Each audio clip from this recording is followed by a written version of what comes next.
I'm Christopher, 32 years old, and the black sheep in my family, despite building a successful tech company from scratch. Throughout my life, I've tried everything to belong, but nothing worked. Recently, I thought surprising everyone with a luxury Hawaiian vacation would bridge the gap between us. Instead, at our family dinner, my generosity was met with the most painful rejection yet. Little did they know their cruel words would be the catalyst that finally set me free. Before I tell you how I finally stood up for myself after years of emotional abuse, let me know where you're watching from, and hit that like and subscribe button. Trust me, this journey of reclaiming my self-worth will be worth every minute.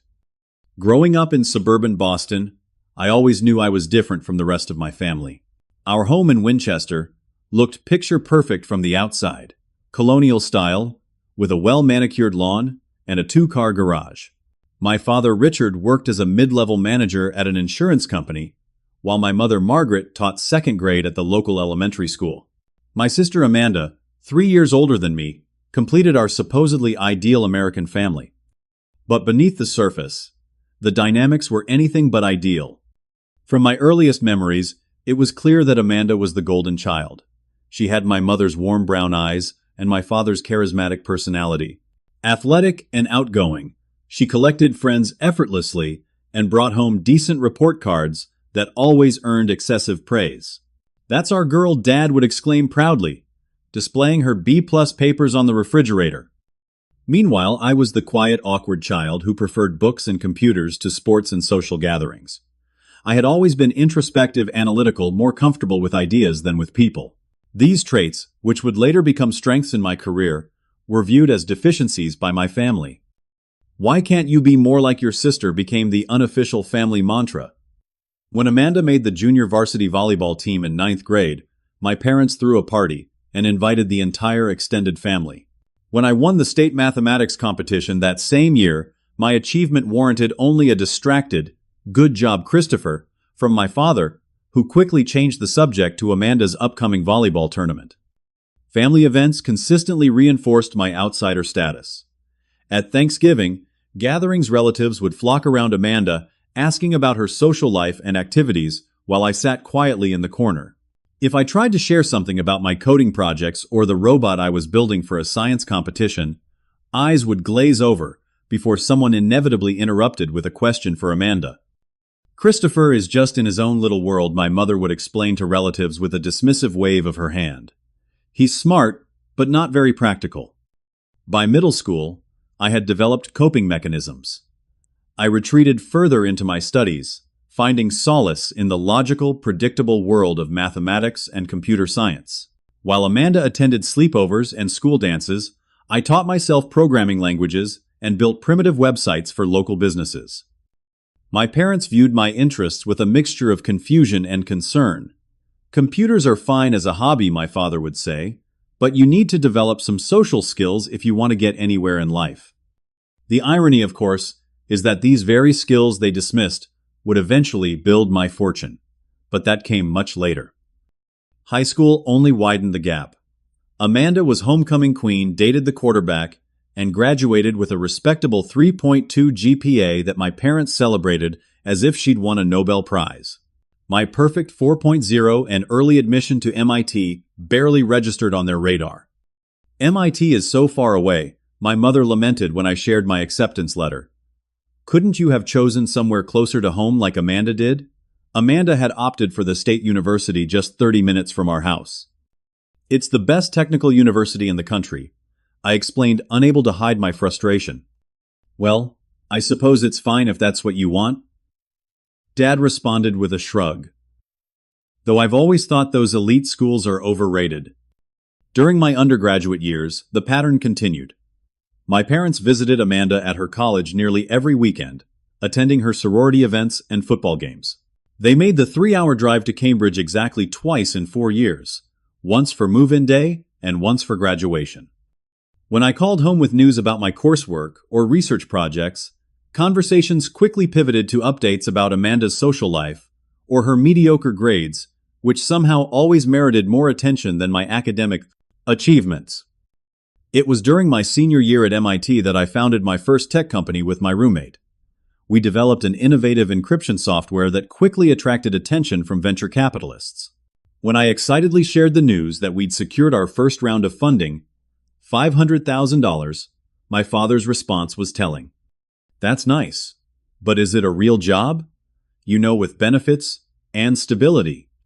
Amanda's announcement that same month that she'd been hired as a marketing assistant at a local retail chain received a family dinner celebration.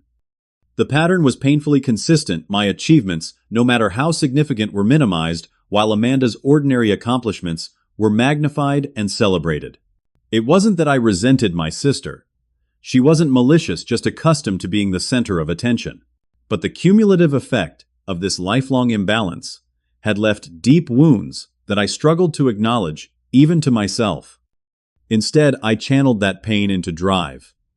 If exceptional achievement wouldn't earn their approval, perhaps exceptional success would. It was a flawed strategy, born from a child's desperate need for parental love, but it would shape the next decade of my life. The years following college were transformative for my career. What began as a small startup, operating out of my apartment, quickly expanded into a legitimate tech company. Our encryption software caught the attention of several major corporations concerned about data security, and by 25, I was leading a team of 20 employees in a downtown Boston office. By 28, the company had grown to over 100 employees with offices in 3 cities. We'd diversified our product offerings and were generating annual revenue in the tens of millions. Industry publications began featuring stories about the young tech genius revolutionizing data security. I received invitations to speak at prestigious conferences and was included in a 30 under 30 list of successful entrepreneurs. The professional respect I received stood in stark contrast to my family's continued indifference. When I was featured on the cover of a prominent tech magazine, I sent copies to my parents and Amanda. My father called to say, "I showed it to Bill next door. He said the stock market for these tech companies is pretty volatile. You should probably have a backup plan." That same year, I purchased my first home, a sleek penthouse apartment in Boston's Back Bay neighborhood, with floor-to-ceiling windows overlooking the Charles River. When I invited my family for a housewarming dinner, my mother spent the evening pointing out the impracticalities of the modern furniture and questioning why anyone would pay so much for a place without a proper yard. Amanda, now married to Brian, a pharmaceutical sales representative, spent most of the evening comparing my neighborhood unfavorably to her suburban development. I could never live somewhere so noisy and impersonal, she declared, despite the fact that I'd never once suggested she should. Their visit concluded with my father asking if I was setting aside enough for retirement and warning me not to get too caught up in this tech bubble. Despite these interactions, I continued seeking their approval in the only way I knew how, through financial generosity. When Amanda and Brian were struggling to afford a down payment on their dream house in an upscale suburb, I offered to contribute $100,000. They accepted my money readily enough, though Amanda later told friends that the house was all thanks to Brian's bonus, never mentioning my contribution. Similarly, when my parents mentioned concerns about their retirement savings, I established a generous fund for them, contributing $20,000 annually without their knowledge. I paid for my niece and nephew's private school tuition-funded family vacations and picked up the tab whenever we dined out. These financial gestures were my way of trying to secure a place in the family, buying what I couldn't seem to earn through achievement alone. Deep down, I knew it was unhealthy, but I couldn't stop trying to fill that void of parental approval. Throughout this period, I grew increasingly close to Jason, my chief operating officer. Unlike my family, Jason recognized and appreciated both my professional abilities and personal qualities. He became the brother I never had, someone who actually wanted to hear about my ideas and achievements. After witnessing several painful family interactions, Jason finally broached the subject during a late-night strategy session. "You know your family situation isn't normal, right?" he asked bluntly. "The way they dismiss you while taking your money, it's not okay." "They're just not very demonstrative people," I defended weakly. Jason shook his head. "Christopher, I've seen how they treat Amanda versus how they treat you. It's not about being demonstrative, it's about basic respect, which they don't show you." "They're still my family," I responded, though. His words had struck a nerve. "Family should build you up, not tear you down," Jason countered. "You've created this amazing company. You've helped countless people with jobs and opportunities You're generous to a fault, and they treat you like you're still that awkward kid who doesn't quite fit in. At some point, you need to establish boundaries. I nodded noncommittally but inwardly rejected his advice. In my mind, boundaries meant giving up on ever having the family connection I craved. I wasn't ready to abandon that hope, not yet. Instead, I doubled down on my strategy of using financial generosity to buy a place at the family table. When Amanda's husband Brian mentioned an interest in starting a small side business, I immediately offered to invest as a silent partner. When my parents' roof needed replacing, I arranged and paid for the entire project without being asked. Each act of generosity was met with the same tepid gratitude, followed by some new criticism or dismissal. Yet, I persisted, trapped in a cycle of giving that never yielded the acceptance I sought. Looking back, I can see how unhealthy this dynamic had become. But when you've spent your entire life starving for familial love, even the smallest crumbs can seem worth any price. I was successful in every external measure. Wealthy, respected in my industry, physically fit with a wide circle of professional connections. But internally, I was still that outsider child desperately trying to earn my place in a family that had decided long ago that I didn't quite belong. It would take something dramatic to finally break this pattern. And that catalyst came in the form of a well-intentioned gesture that would backfire in the most painful way possible. The idea for the Hawaiian vacation came to me during a particularly successful quarter for the company. We had just closed our largest contract to date, effectively doubling our annual revenue projections. The board voted to distribute substantial bonuses, and I found myself with an unexpected windfall of personal funds. Around the same time, an industry colleague mentioned a luxury resort on Maui's northwestern shore, a place so exclusive that it didn't advertise, relying instead on word-of-mouth recommendations from its wealthy clientele. The property featured private beachfront villas, each with a dedicated staff, infinity pools overlooking the ocean, and amenities most people only dream about. It's the perfect place to really disconnect and enjoy time with loved ones, my colleague mentioned. No distractions, just pure relaxation in paradise. Something about his description sparked an idea. My family had never taken a proper vacation together, not since childhood trips to a rustic lake cabin that my father could barely afford. What if I could give them an experience they'd never forget? A week of luxury in paradise might finally break through the walls between us. Away from daily routines, and surrounded by beauty, perhaps they'd finally see me differently. I spent weeks planning every detail. I secured the resort's premier villa, a 6,000 square foot property with 5-bedroom suites, a private stretch of beach, and breathtaking sunset views. I arranged first-class airfare for everyone. My parents, Amanda, and Brian, their 2 children, and myself. For activities, I scheduled a private sailing excursion, helicopter tours of the island's reservations at exclusive restaurants, and traditional Hawaiian experiences like a private luau on our beach. No expense would be spared. This would be the trip of a lifetime. As the plans came together, I found myself daydreaming about how it might unfold. I imagined my father finally having a heart-to-heart conversation with me over drinks at sunset. I pictured my mother showing genuine interest in my life and accomplishments. I could see Amanda and I rebuilding the sibling bond we never quite had. These fantasies sustained me through weeks of detailed planning. I created beautiful gift boxes for each family member containing their first-class ticket, itinerary, resort brochure, and a personal note expressing how much I was looking forward to spending quality time together. The timing seemed perfect. I would present these gifts at our monthly family dinner scheduled at my parents' house the following week.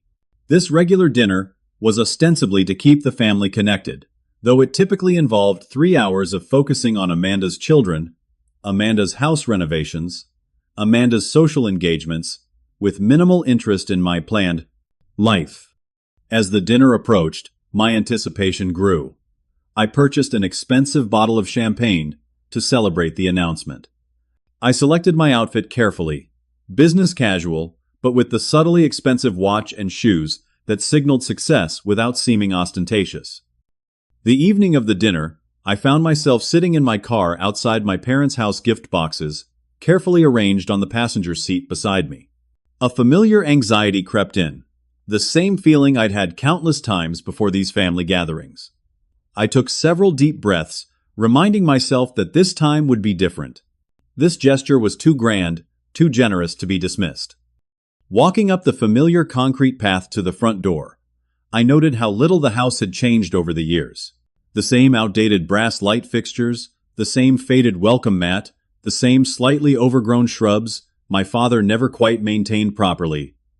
I rang the doorbell, clutching the stack of gift boxes and the bottle of champagne. My mother answered, her face registering the practiced smile she reserved for public interactions. "Christopher, you're right on time," she said, accepting the perfunctory cheek kiss I offered. Her eyes immediately went to the packages. "What's all this?" "Just a little surprise," I said, trying to contain my excitement.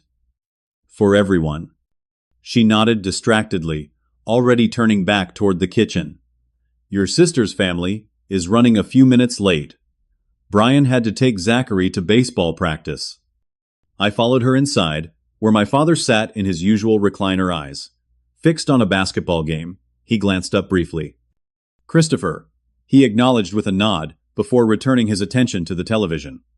I placed the gifts on the coffee table and took a seat on the sofa, trying to quell the familiar feeling of being an intruder in my childhood home. Within minutes, the front door burst open as Amanda arrived with her family in tow.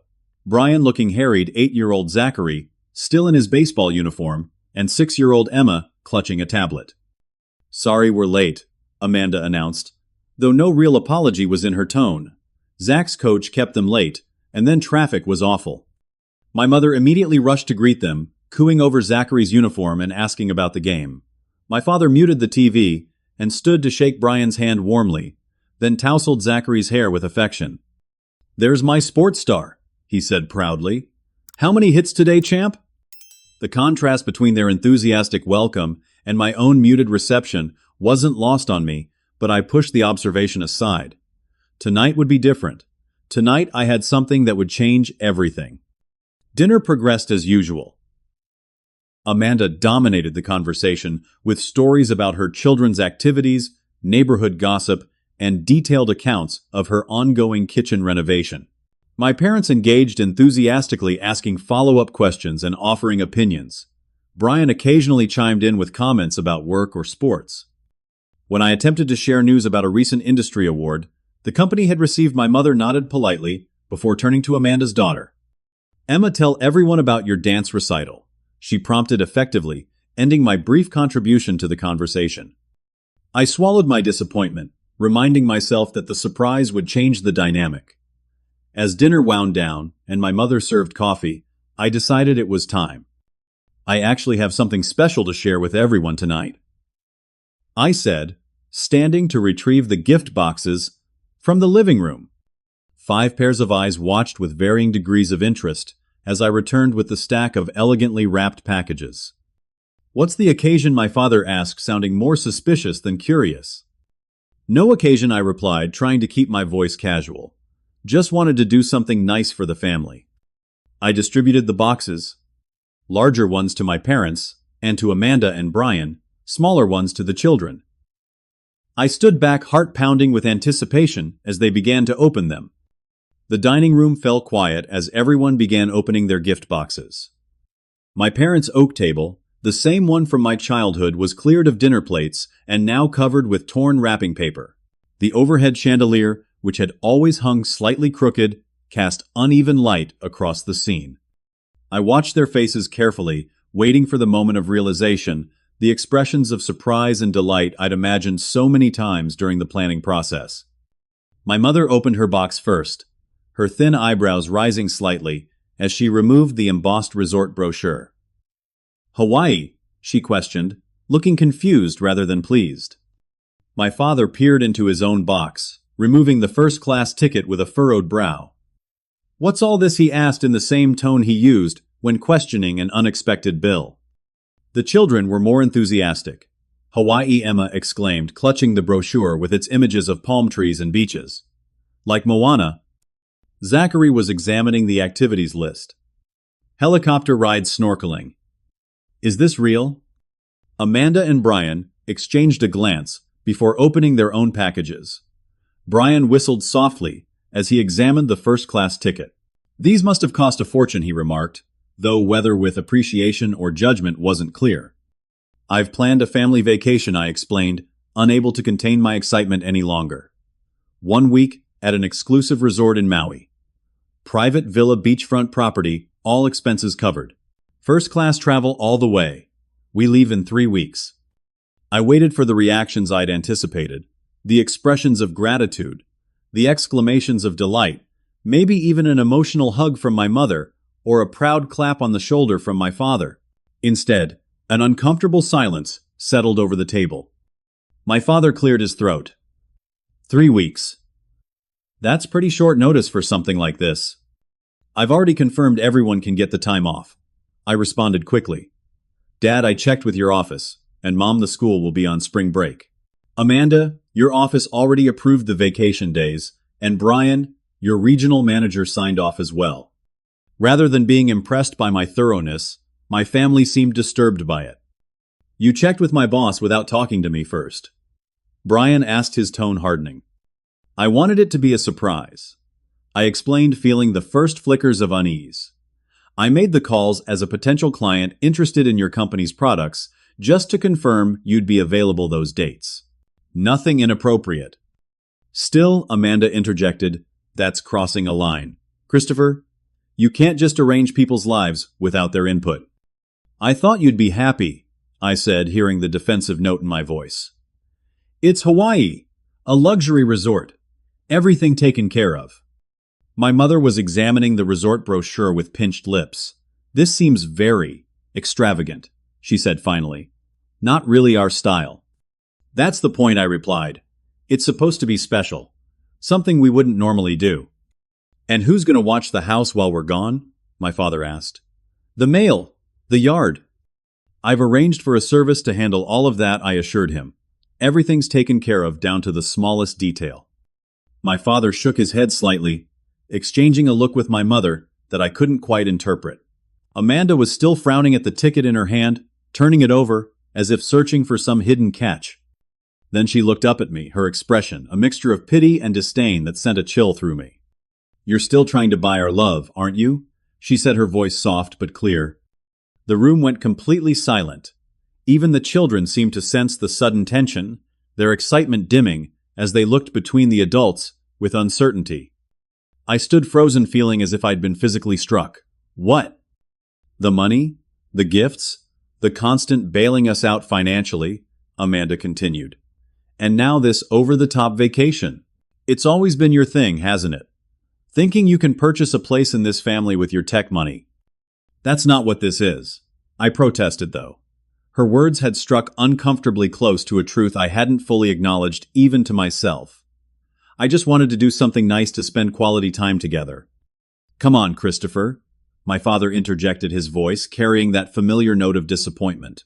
We all know what this is. It's the same pattern since you made it big with your company. Showing off your success, making grand gestures, trying to prove something. Prove what, I asked, genuine confusion mixing with the hurt. My father sighed heavily, as if I was being deliberately obtuse. That you belong. That you're worth keeping around. But throwing money at people isn't the same as connecting with them. And then he delivered the line that would change everything. The truth is, no one here actually likes you. Not the real you. We tolerate you because you're family, but these stunts just make it harder. The words hung in the air like physical things. My mother gasped softly, not in disagreement, but seemingly at the bluntness of his delivery. Richard, not at dinner, she murmured, glancing nervously at the children. But she didn't contradict him. She didn't jump to my defense or tell him he was wrong. Her concern was about the timing of his statement, not its content. I looked at Amanda, hoping for some sign of disagreement from her, some indication that our father had gone too far. But she merely looked down at her plate, tacitly accepting his assessment. Brian appeared uncomfortable, but remained silent while the children watched with wide, confused eyes. In that moment, something inside me shifted permanently. Years of seeking approval, of making excuses for their behavior, of hoping things would change, all of it crystallized into a sudden, painful clarity. I nodded slowly, maintaining a composure I didn't feel. Understood, I said simply. I stood up, carefully pushed in my chair, and walked to the coat closet to retrieve my jacket. No one spoke as I put it on. No one called after me as I walked to the front door. No one tried to stop me as I stepped outside into the cool night air.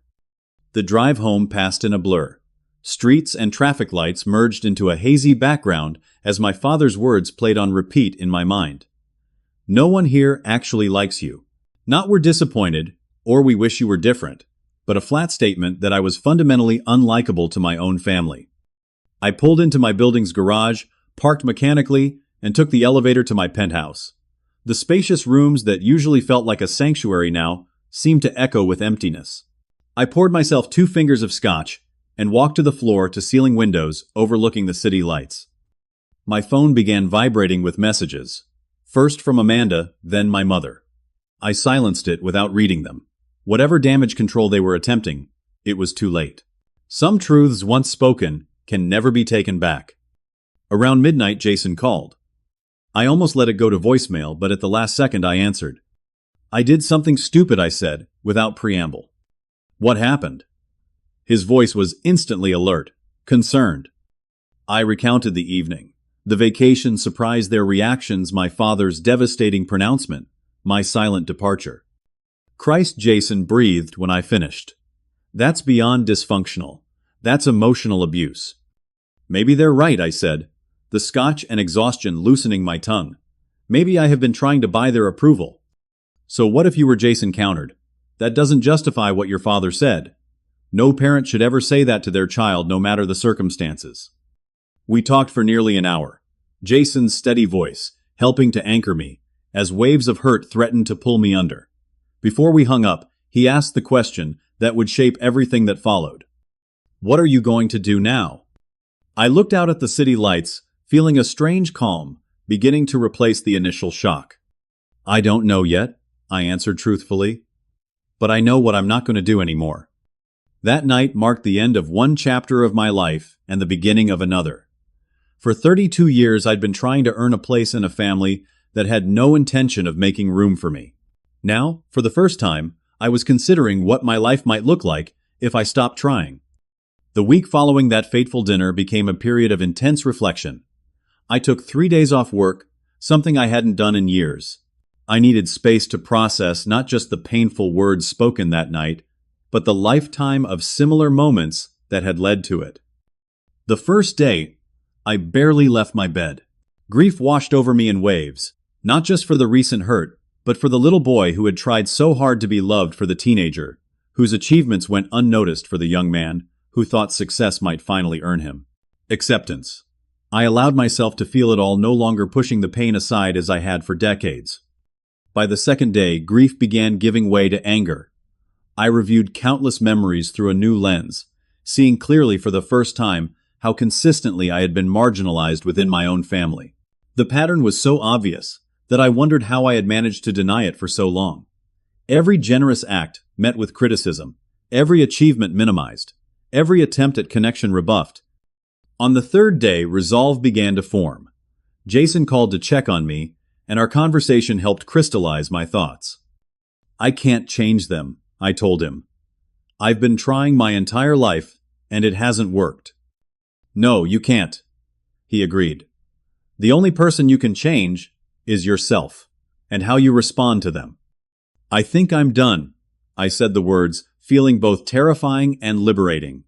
Done trying, done hoping, done financing their lives while they treat me like an outsider. What does that look like practically? Jason asked. That was the question that launched my plan. If I was going to break free from this dysfunctional dynamic, I needed to be strategic. This wasn't about revenge. It was about reclaiming my self-worth and establishing healthy boundaries. The next morning, I contacted my financial advisor Martin for an emergency meeting.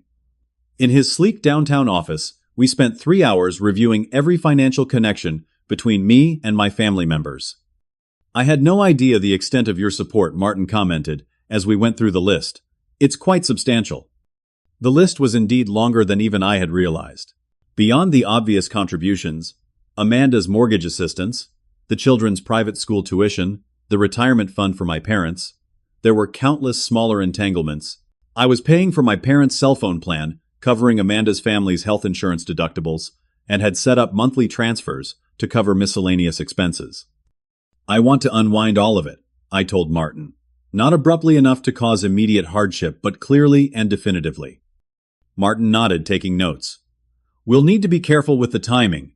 Some of these, like the school tuition, are in the middle of payment cycles. And the mortgage assistance is structured as a formal loan, albeit an interest-free one. We developed a systematic approach. First, I would stop all recurring monthly transfers immediately. For larger commitments like the school tuition, I would provide 30 days' notice before terminating the arrangement. For the mortgage assistance, I would convert the informal arrangement to a structured loan with clear repayment terms. What about the Hawaii trip? Martin asked. Do you want to cancel those reservations and get refunds? I considered this carefully. The tickets and reservations had been fully paid for non-refundable by design to ensure exclusivity. No, I decided. Let them stand. You're still planning to take your family? He asked, surprised. No, I replied. I have other plans for those reservations. After the meeting with Martin, I contacted my attorney to review any legal implications of withdrawing financial support, particularly for ongoing commitments like the school tuition. She assured me that since nothing had been formalized in contracts, I was within my rights to stop payments at any time. With the legal and financial aspects addressed, I returned to the office the following day with renewed focus. My team noticed the change immediately. Everything okay? Jason asked during our morning check-in. You seem different. Clarity will do that, I replied. For the first time in my life, I know exactly where I stand with my family and what I need to do about it.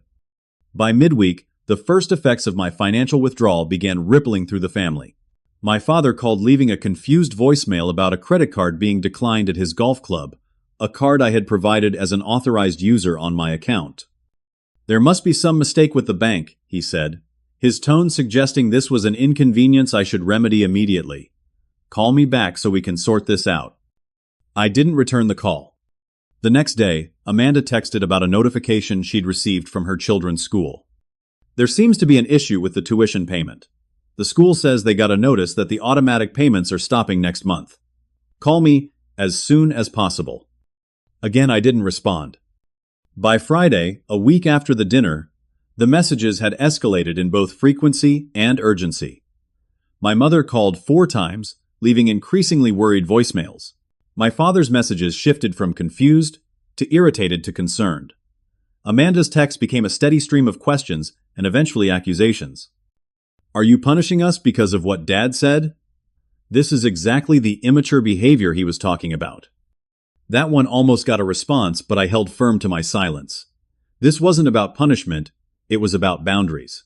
For the first time in my adult life, I was prioritizing my own emotional well-being over their financial convenience. The weekend brought the first attempts at reconciliation. My mother left a tearful voicemail, claiming they were worried about me, that they didn't mean what was said, and that we needed to talk as a family. My father's approach was more direct. He showed up at my building Saturday afternoon, only to be told by security that I wasn't accepting visitors. He left a handwritten note with the doorman, 3 lines scrawled on the back of a business card. This silent treatment is childish. We're family. Families stick together through disagreements. Not an apology, not an acknowledgement of the hurt caused, just an invocation of family obligation, the same obligation that had always been used to keep me in line while excusing their behavior. Amanda tried a different tack, sending a lengthy email analyzing the situation from her perspective. She acknowledged that our father's words had been unnecessarily harsh, but suggested I was overreacting and using financial leverage to punish the entire family for one bad moment. We know you're generous, she wrote, and we appreciate everything you've done for us. But using money as a weapon just proves Dad's point about how you try to buy your place in the family. The irony wasn't lost on me. When I gave freely, I was pathetically trying to buy their love. When I stopped giving, I was using money as a weapon. It was a perfect example of the no-win situation I'd been placed in throughout my life. During this period, I found unexpected support from friends and colleagues. Jason checked in daily, offering a sounding board as I processed the complex emotions. Several friends from my MIT days, upon hearing an abbreviated version of events, shared similar experiences with their own families and offered advice on setting boundaries. My therapist, whom I'd begun seeing sporadically years earlier to deal with work stress, now became a crucial ally. In twice-weekly sessions, we explored the deep-rooted patterns in my family dynamic and my role in perpetuating them. What you're experiencing is a significant grief process, she explained during one session. You're mourning the family you wished you had, the connections you've sought your entire life. That grief is valid and important. As the days passed, I maintained my silence while focusing on self-care. I established a morning routine of running along the river, followed by meditation. I reconnected with friends I'd neglected while pouring energy into my family relationships.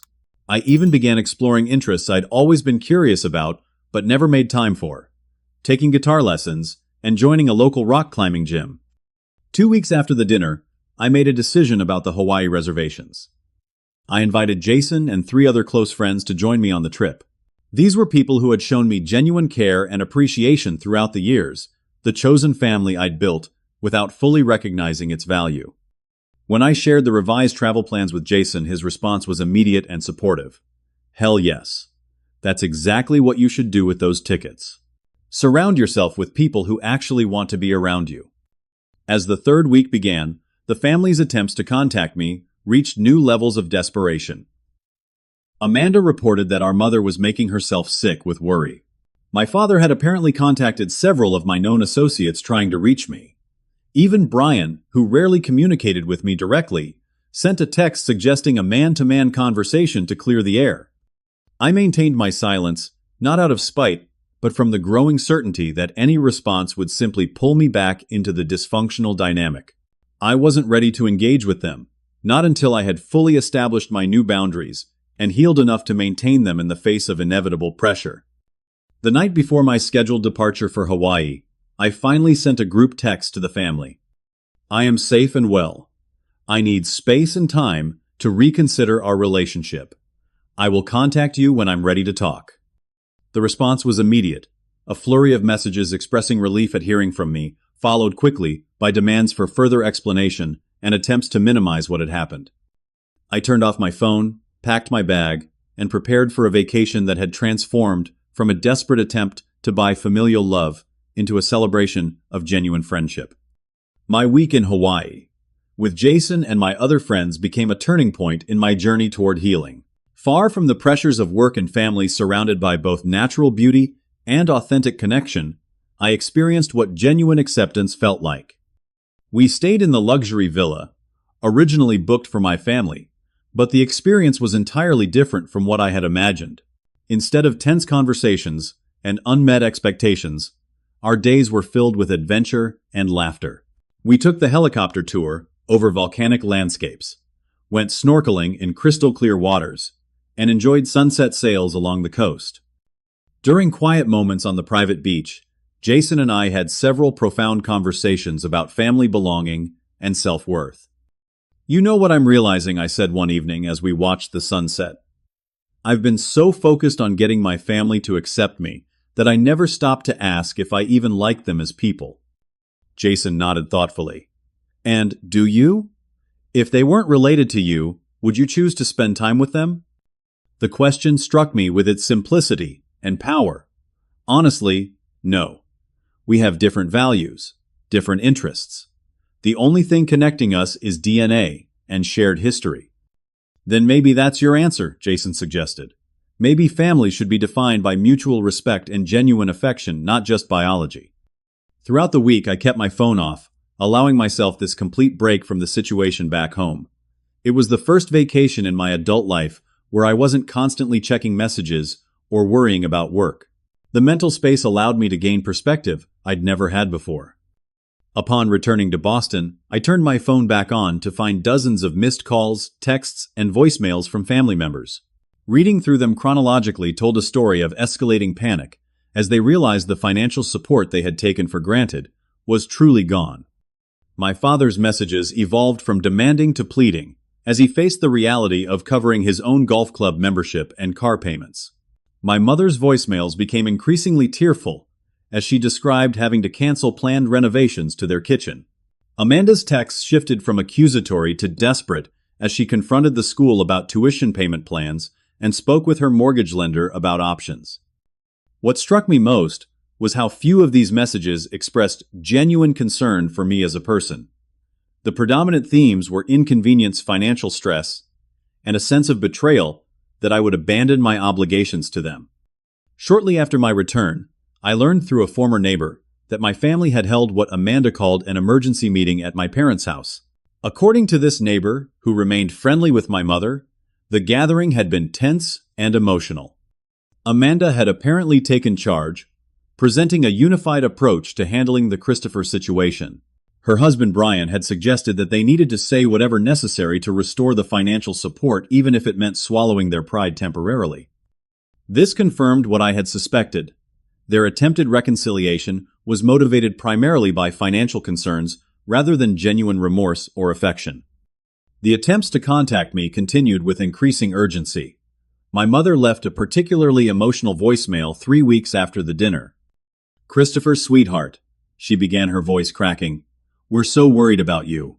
What your father said was terrible. He didn't mean it. None of us feel that way. We love you so much. Please call us back. This silence is breaking my heart." It was the first time I could remember her explicitly stating that they loved me. The timing made the declaration feel hollow. My father's approach was more practical. "Son, we need to clear the air about what happened. Things were said in the heat of the moment that don't reflect how we really feel. This financial situation is creating real hardship for the family.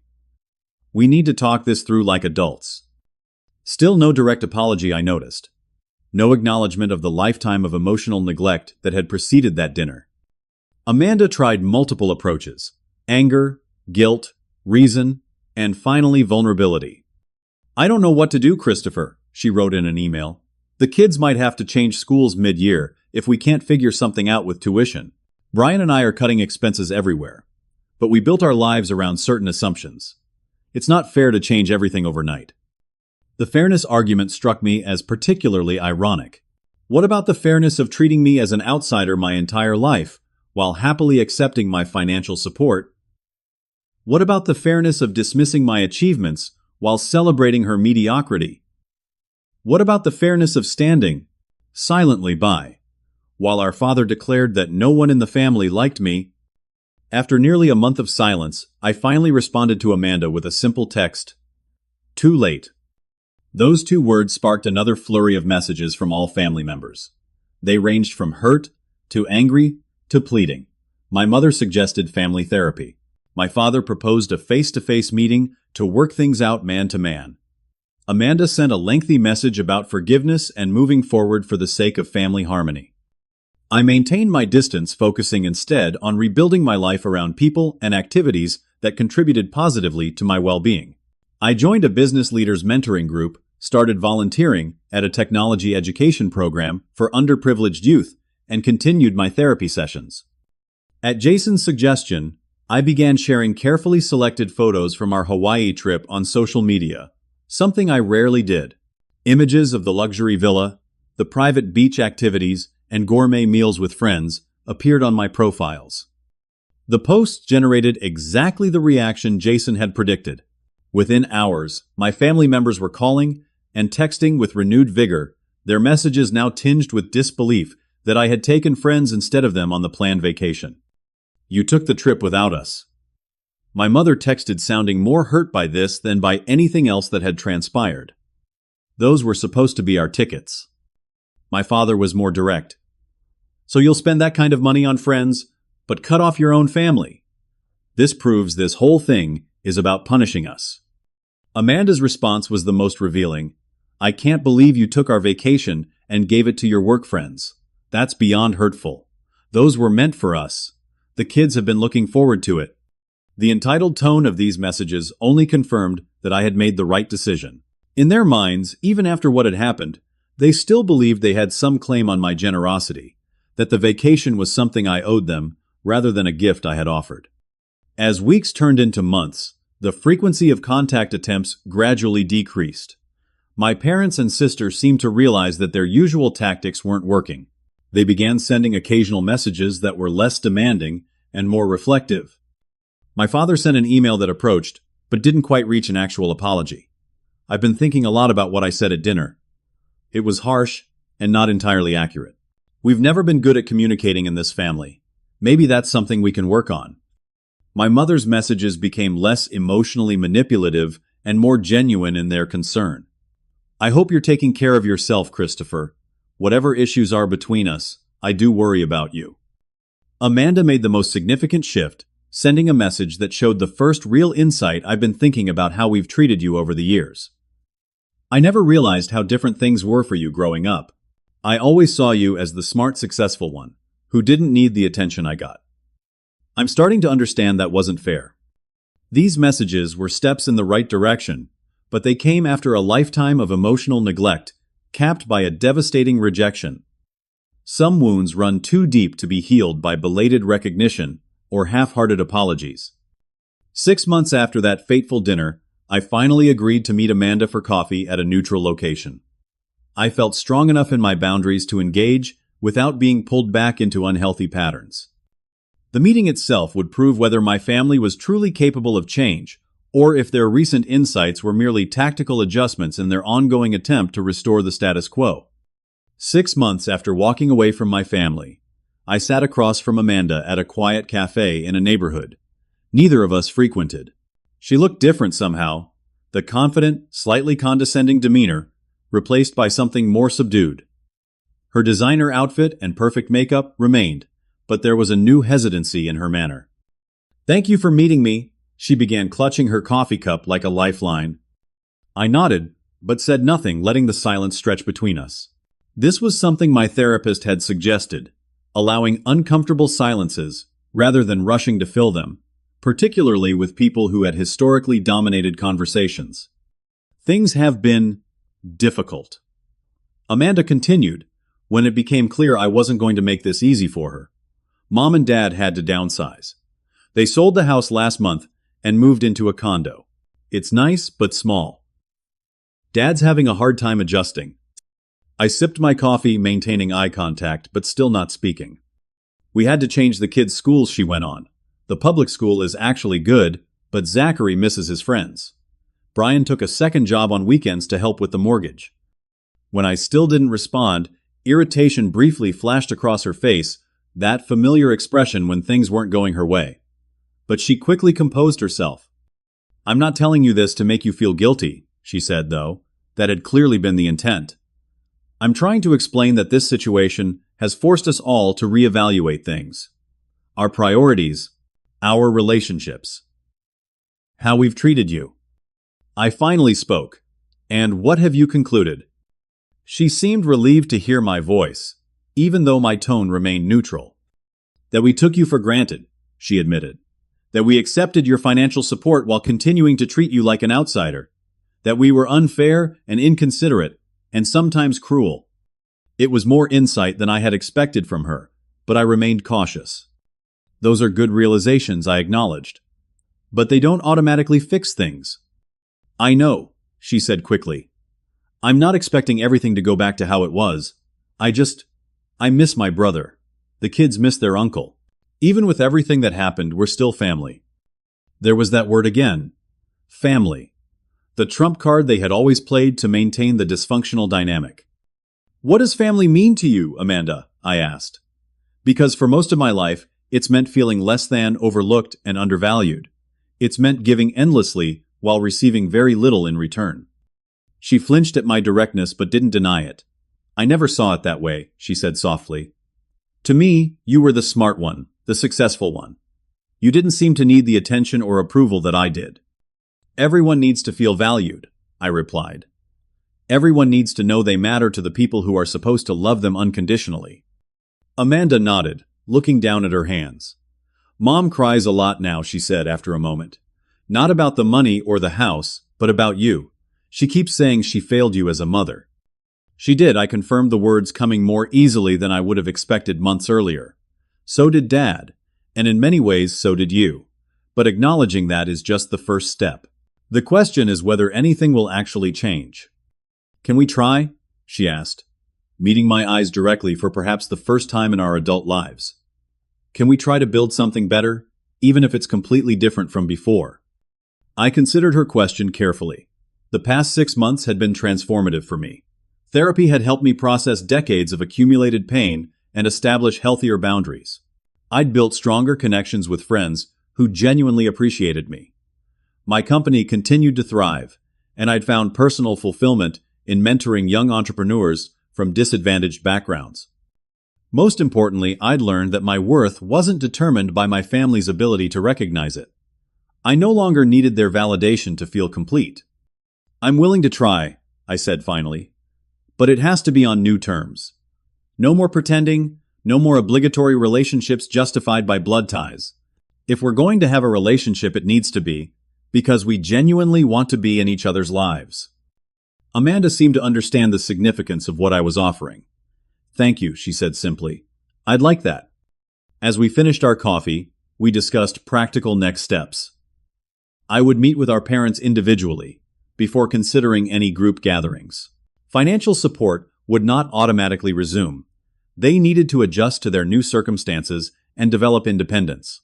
Any future relationship would be based on mutual respect rather than obligation or financial transactions. In the year that followed, that coffee meeting, my relationship with my family evolved slowly into something I never could have imagined. It wasn't perfect, and there were setbacks along the way. Old patterns occasionally resurfaced, requiring firm boundary reinforcement. But there were also moments of genuine connection that had never existed before. My father, stripped of his financial safety net and forced to confront his behavior, eventually offered a real apology during a difficult but necessary one-on-one conversation. "I was wrong," he admitted, the words clearly foreign to him. "Not just at that dinner, but throughout your life. I didn't know how to connect with you, so I stopped trying. That was my failure, not yours." My mother and I developed a tentative new relationship based on honest communication rather than surface pleasantries. During one particularly meaningful conversation, she acknowledged how differently she had treated Amanda and me. "I didn't think you needed me as much," she confessed. "You were so self-sufficient even as a child. But that doesn't excuse making you feel less loved." Amanda and I began building a sibling relationship that had never truly existed before. Without the competition for parental approval that had defined our earlier interactions, we discovered common ground and even occasional enjoyment of each other's company. As for me, the journey toward healing continued. Therapy helped me process the complex emotions around establishing new boundaries, while allowing limited reconnection. My mentor network expanded as I shared my experiences with young entrepreneurs struggling with their own family expectations. The company continued to thrive, but I no longer derived my entire sense of self-worth from professional accomplishments. Most importantly, I learned that family isn't defined by DNA, but by mutual respect, genuine care, and the choice to be present in each other's lives. The people who had always treated me with the most authentic appreciation, Jason, and other close friends, were my true family in all the ways that mattered. The painful words spoken at that dinner table, "No one here actually likes you," had initially felt like the ultimate rejection. In time, I came to see them as the catalyst for profound personal growth. They had forced me to face a truth I had spent decades avoiding: you cannot earn love from people who are incapable of giving it freely. True self-worth comes from within, reinforced by connections with those who see and value you authentically. Sometimes the most loving thing you can do, both for yourself and others, is to break destructive patterns and establish boundaries that allow for healthier relationships to emerge. If you're watching this and recognize yourself in my story, whether as the overlooked child seeking approval or the family member who has taken someone for granted, I hope you'll find the courage to address those patterns before they lead to irreparable damage. And remember that sometimes the family we choose is more nurturing than the one we're born into. Have you ever had to establish difficult boundaries with family members? How did it change your relationships? Let me know in the comments below. And if this story resonated with you, please like, subscribe, and share it with someone who might need to hear that their worth isn't determined by others' ability to recognize it. Thank you for listening to my journey, and remember, it's never too late to reclaim your self-worth and build the life you deserve.